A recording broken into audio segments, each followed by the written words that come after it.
most fundamental level, the interaction of matter can be described by 4 different forces. These are the electromagnetic force, the weak interaction, the strong interaction, and the gravitational force. In elementary particle physics, we are dealing with 3 of them, as the gravitational force is so weak that it does not play any significant role. According to the standard model, each interaction is described in a mathematical consistent way by the absorption or the emission of exchange particles. Here we will focus on the strong interaction, which is mediated by exchange particles called gluons, which act among the quarks.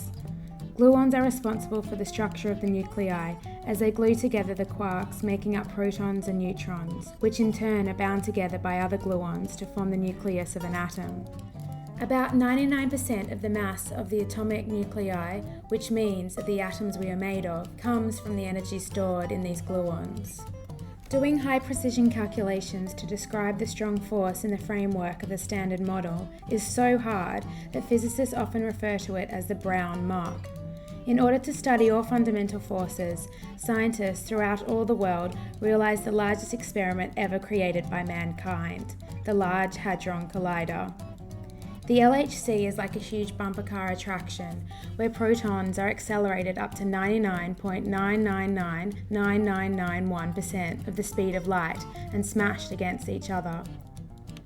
During collisions, a major part of this huge energy can be converted into mass, and a large number of new particles are created, such as a very massive top quark, the famous Higgs boson, or some not yet discovered particle.